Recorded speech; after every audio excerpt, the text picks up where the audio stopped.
บายดีทุกคนคลิปนี้กับผมมีอย่างไรคลิปนี้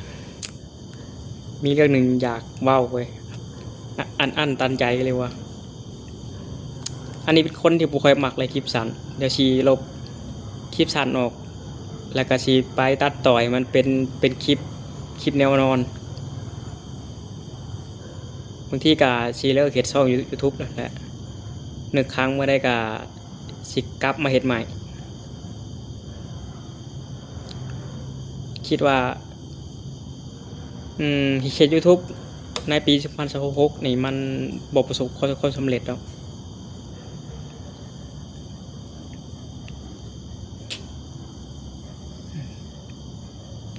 ทิกเซอร์ยังดีว่ะจะได้ก็ต้องลบคลิปสั้นลบไล่เถื่อแล้วเมื่อคืนนี่ก็ลบแล้วก็อัปโหลดลงใหม่โคตรประสาทหลอนเลยกู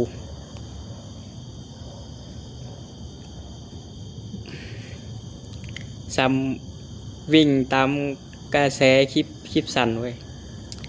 ระบบ YouTube กะมันค่อนข้างห่วยเดี๋ยวนี้ YouTube ชาติก่อนมันเคยเป็นแพลตฟอร์มวิดีโอแนวนอนปัจจุบันนี้มันมากลายเป็นคลิปวิดีโอแนวตั้งหรือคลิปวิดีโอช็อตนั่นเองคลิปวิดีโอสั้น